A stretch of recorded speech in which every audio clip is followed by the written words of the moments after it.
বন্ধুরা, ফেসবুক তো খোলাই যাচ্ছে না। মানে সাকিবিয়ান না কি বলে ওদের, মানে সাকিব খানের ফ্যানদের জ্বালায় ফেসবুক খুলতেই পারছি না। মানে ফেসবুক খুললেই ফেসবুকের ওয়ালে শুধু সাকিবিয়ানদের পোস্ট আর কি। বিশেষ করে এখন অনেক পোস্ট যেগুলো করে মানুষ, আহ, ভেতরে ভেতরে হয়তো অনেক উত্তর আসে, কিন্তু সেগুলো ভিডিও করার দরকার মনে হয় না। বা কিন্তু এইটা দেখে না ভিডিও করে একটু কিছু বলার ইচ্ছে করছে। মানে সাকিব খানের ফ্যান নাকি জিৎ আর দেবের দুজনের ফ্যানের যোগফলেরও বেশি। হ্যাঁ, তো আমি অ্যাকচুয়ালি 2003 সালে বাংলাদেশ থেকে ইন্ডিয়াতে পার্মানেন্টলি চলে আসি। তার আগে আসা যাওয়া এবং তারপরেও আসা যাওয়া আছে। তো আমি জানি যে বাংলাদেশের সিনেমার কি অবস্থা ছিল। মানে শূন্যর দশকে, মানে 90 দশকের সিনেমার অবস্থা তবুও ঠিকঠাক ছিল। মানে সালমান শাহ বা এরা যখন ছিল, তখন ঠিকঠাক মোটামুটি ছিল। যদিও সিনেমার কোয়ালিটি একেবারে বাজে, কিন্তু সেটা বাদ দিলাম, কিন্তু সিনেমার কোয়ালিটি এবং মোটামুটি ঠিকঠাকই ছিল 90 দশকের লাস্টের দিক থেকে। এবং 00 দশক জুড়ে পুরোপুরি বাংলাদেশের সিনেমার মান প্রচণ্ড বাজে ছিল, মানে অশ্লীলতায় ভর্তি।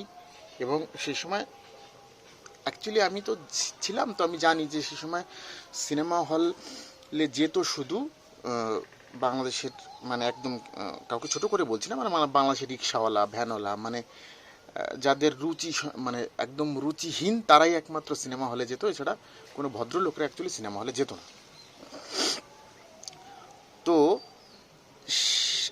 সাকিব খান, আমি জানি না মানে সাকিব খান এই এই পর্যন্ত, মানে ওই এক্সাক্ট কত সাল থেকে সাকিব খান তার কেরিয়ার শুরু করেছে জানি না।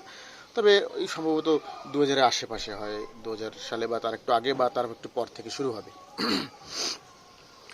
তো সাকিব খানের একটা সিনেমার নামও মনে হয় আমি ঠিকঠাক বলতে পারবো না।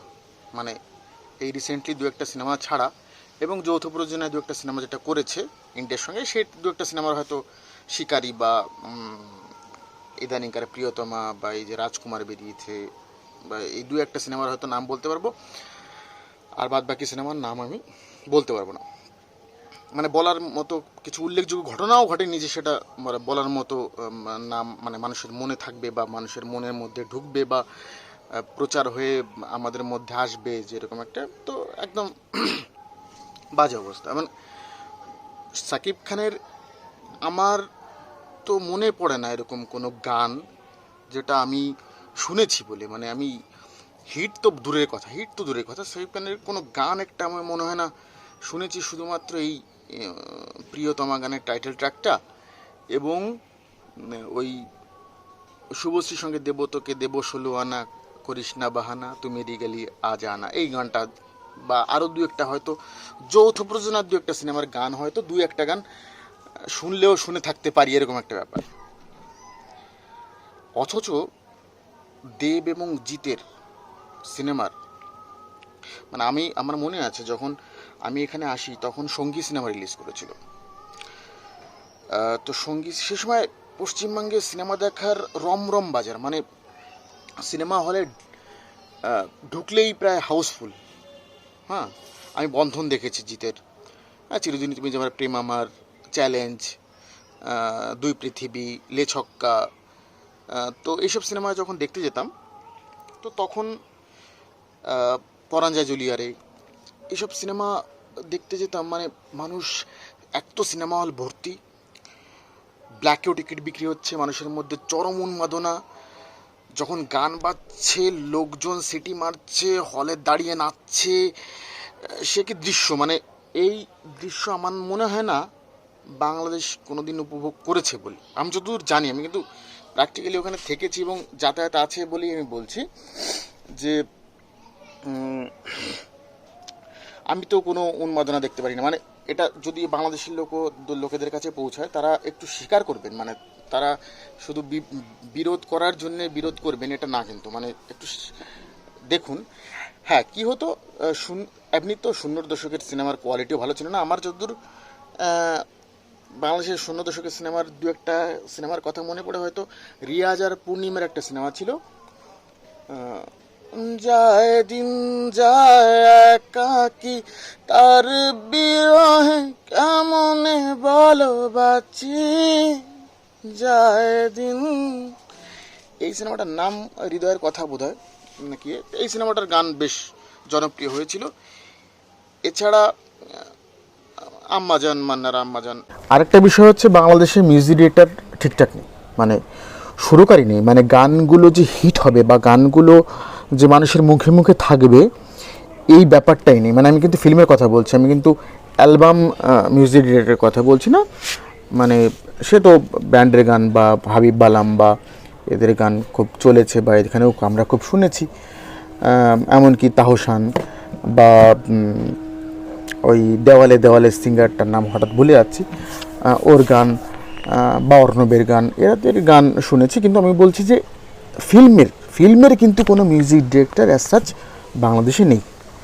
90-র দশকে 80-র দশকে ছিল এবং তার আগে হয়তো ছিল ইমতিয়াজ আহমেদ বুলবুল ছিল, যার প্রচুর গান জনপ্রিয় ছিল 90-র দশকে আমার যতদূর মনে আছে। মানে সে সালমান শাহ বা শাকিল খান বা ফিরদৌস বা রিয়াজের সিনেমা বা মান্নার সিনেমা, অনেক গান সে সময় জনপ্রিয় ছিল। এমনকি আম্মাজান মানে 90-র দশকের কিছু সিনেমার গানও ইমতিয়াজ আহমেদ বুলবুল সুরকার হিসেবে কাজ করেছিলেন। সে সময় প্রচুর গান হতো। কিন্তু তারপর থেকে আমি তো এরকম কোনো একটা সিঙ্গেল গানও শুনিনি যেটা আমার মুখস্থ আছে বা 4 লাইন মুখস্থ আছে বাংলাদেশের সিনেমার কোনো গান।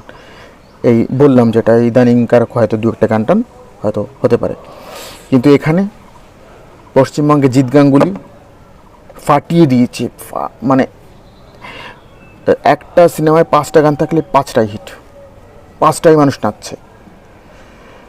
তারপরে পরবর্তীতে ইন্দ্রদীপ দাশগুপ্ত বা আমাদের ওই ছেলেটার নাম, ইয়াং ছেলেটা, ওই যে বরবাদ বা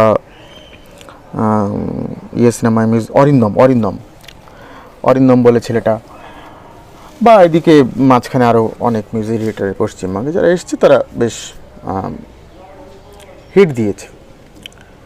যাই হোক, তো এই গেলে বিভেদের কথা। এবার আমি একটু মিত্রতার কথায় আসি। আমি চাই যে বাংলাদেশের সিনেমা সত্যি খুব ভালো একটা জায়গায় যাক, এবং পশ্চিমবঙ্গের সিনেমা এই মুহূর্তে একটু বাজে অবস্থানে আছে। বাংলাদেশের সিনেমা হল অনেক কমে গেছে। তখন অশ্লীল সিনেমা হলেও সিনেমা কিন্তু চলতো। এখন মাঝখানে আরও খারাপ ছিল, এখন একটু ভালোর দিকে যাচ্ছে বাংলাদেশের সিনেমা, এবং আস্তে আস্তে আরও ভালো যাক। এবং আমি চাই একদিন যৌথ প্রযোজনায় 100 কোটির সিনেমা বাংলা থেকে তৈরি হোক। বাংলা ফিল্ম, মানে বাংলা ভাষার ফিল্ম যেন একদিন 500 কোটি টাকা কালেকশন করে, এবং 2 দেশ মিলে যৌথ প্রযোজনা করে সেটা করুক। আমরা সেই স্বপ্ন দেখি। বাংলা ফিল্ম, বাংলা ভাষার ফিল্ম, এগুলোতে আমরা হলে গিয়ে আবার নাচানাচি করব, আমরা আবার আনন্দ করব, আবার ব্ল্যাকে টিকিট বিক্রি হবে, আবার হাউসফুল হবে, আবার হাউসফুল প্ল্যাকার্ড ঝুলবে। সাথী সিনেমা আমার যতদূর মনে আছে প্রায় 50 সপ্তাহ ধরে টানা চলেছিল। তো সেই কালচারটা হয়তো নেই, সেটা না চলুক, কিন্তু অন্তত 6 সপ্তাহ 10 সপ্তাহ সিনেমা যেন টানভাবে চলে, এবং আবার বাংলা সিনেমার জয় জয়কার হোক। ধন্যবাদ সবাইকে।